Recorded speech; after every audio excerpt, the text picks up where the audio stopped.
Okay, so we're back and ready for another deep dive. And this time we're looking at, well, it's a movie review A movie review, yeah. from MovieKaTicket. Sounds good. This was for a movie called Destroy All Neighbors. Destroy All Neighbors, that's it. And it sounds pretty interesting, actually. We've got a struggling musician, right? Struggling musician, always a good start. Seems like he's got like a really, really bad neighbor. Oh, I know those types.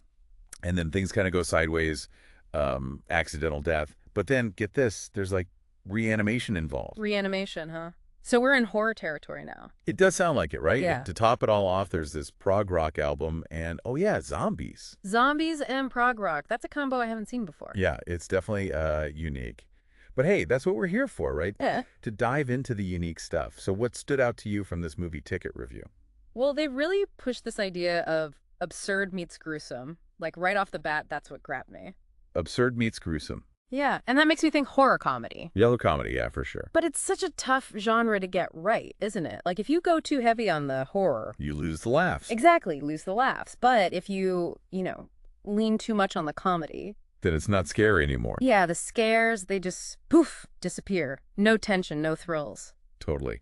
And speaking of thrills, they mentioned the main character, William Brown. William Brown, okay. And apparently he's like this sound engineer, totally obsessed with finishing his prog rock album. A prog rock album.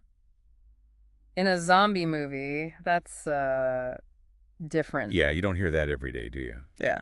I'm kind of curious, like, what kind of music are we talking here? Is it, like, super intense or... Right. It's a fascinating choice for sure because music is so crucial in setting the tone for a film.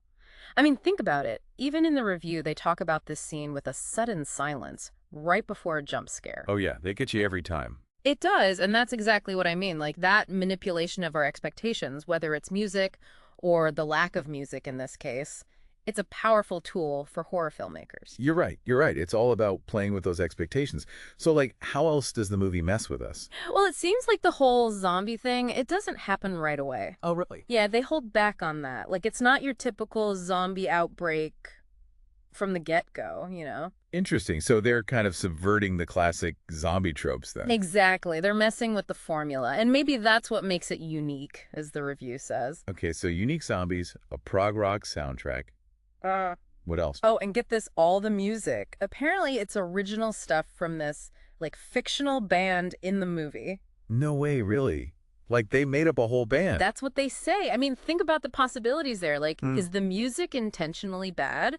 Is it good, but in a super ironic way? That's hilarious. So many layers, right? Like, are they making fun of prog rock? Maybe. Or using it to create this jarring contrast with the gory stuff. And that brings us back to the target audience. You know, when you mix these unexpected things, the prog rock, the delayed zombies, you're probably attracting a viewer who's into something a little different, something less predictable. You know, the review did mention the gore being comedic. Yeah.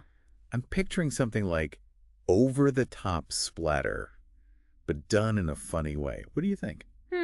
Yeah. I'm thinking it's intentional, you know? Intentional, okay. Yeah. MovieKaTicket, they're pretty picky. You know what I mean? I doubt they'd just throw comedic around lightly. True, true. But even then, even if it's intentional, that humor and the gore, it can be interpreted in different ways, right? Totally. Like for some people, maybe it's a release, a way to deal with the tension. Yeah, like a pressure valve. Exactly. But for others, maybe it just makes the whole thing even more absurd and the violence hits harder in a weird way. That makes a lot of sense, actually. It kind of reminds me of those cult classic movies. Oh, good point. They always have that outlandish element, right? Yeah. It's so bad it's good vibe. And from what we're hearing, Destroy All Neighbors seems to embrace that absurdity. Definitely. It goes all in. But those cult classics, they don't just rely on being bad, you know? Right. There's got to be more to it. They offer something genuinely unique, something that stays with you, something unforgettable. And MovieKaTicket did call Destroy All Neighbors unforgettable. Yeah.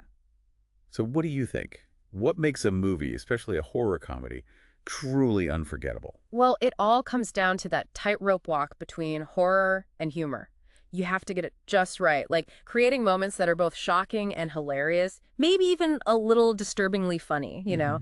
And that blend, the unexpected mix, that's what sticks with you long after the credits roll. Absolutely. It's that lingering feeling that makes you think, what did I just Yeah, watch? exactly. And maybe you want to watch it again just to figure it out. All right. Well, Destroy All Neighbors, you've officially got our attention. Definitely going on my watch list. Mine too.